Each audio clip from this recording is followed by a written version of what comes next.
Hello, ഇത് നമ്മൾ green peas കറി ഉണ്ടാക്കുവാണ്. ഗോതമ്പ് പുട്ടും ഗ്രീൻ പീസ് കറി നല്ല ഒന്നാമത്തെ കോമ്പിനേഷൻ ആണ്. അപ്പൊ ഇത് തുടക്കക്കാർക്ക് വേണ്ടിയിട്ടുള്ള വീഡിയോ ആണ് കേട്ടോ. ഗ്രീൻ പീസ് കറി ഉണ്ടാക്കാൻ അറിയാൻ പാടില്ലാത്തവർക്ക് വേണ്ടി മാത്രം. എനിക്ക് കാര്യമായിട്ട് ഉണ്ടാക്കാനൊന്നും അറിയത്തില്ല, അതുകൊണ്ട്.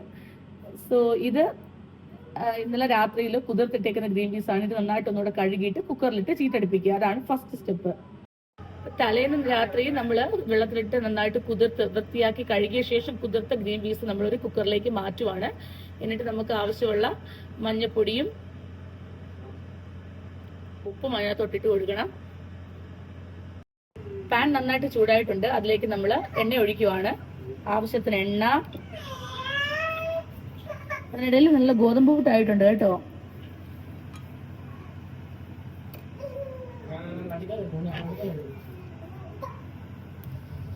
നന്നായിട്ട് എല്ലായിടത്തും ചുറ്റിച്ചു കൊടുക്കുക. അതിനുശേഷം അതിലേക്ക് കുറച്ച് കടുകിടുക. എണ്ണ നന്നായിട്ട് ചൂടായ ശേഷം ഇടാവുള്ളൂ, ഇല്ലെങ്കിൽ പിന്നെ കടുക് പൊട്ടത്തില്ല. ഞാൻ വീണ്ടും പറയുകയാണിത് ബേസിക് അറിയാത്തവർക്ക് വേണ്ടിയിട്ടുള്ളതാണ് കേട്ടോ.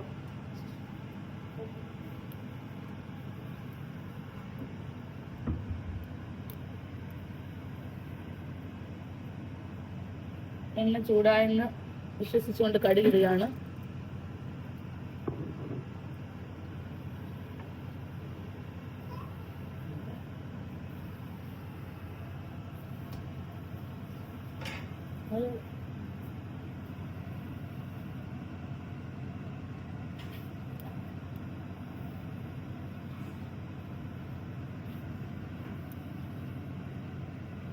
കടുക് പൊട്ടുന്നുണ്ട്. നിങ്ങൾക്ക് ഇതിനകത്ത് കാണാം എണ്ണ തിളയ്ക്കുന്ന കടുക് പൊട്ടുന്നതും.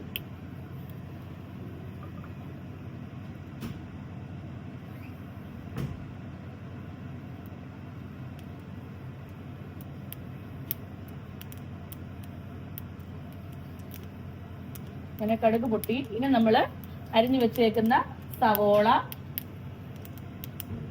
ഇതിലേക്ക് ഇടുക. ഞാൻ സവോളയും വെളുത്തുള്ളിയും പച്ചമുളകും എല്ലാം ഒരുമിച്ചായിരുന്നു കേട്ടോ, കാരണം എനിക്ക് അത്ര വലിയ ക്ഷമയില്ല. പ്രൊഫഷണൽസ് ആണെങ്കിൽ അല്ലെങ്കിൽ പാചകം ഇഷ്ടമുള്ളവരാണെങ്കിൽ എല്ലാം 1 by 1 ആയിട്ടില്ല.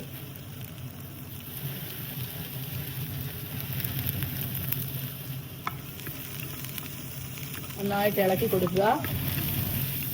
ഇതൊന്ന് മൂക്കുന്നവരെ ഇളക്കുക. തീ കുറച്ച് വെച്ചിട്ടാണ് ഞാൻ ഇളക്കുന്നത്.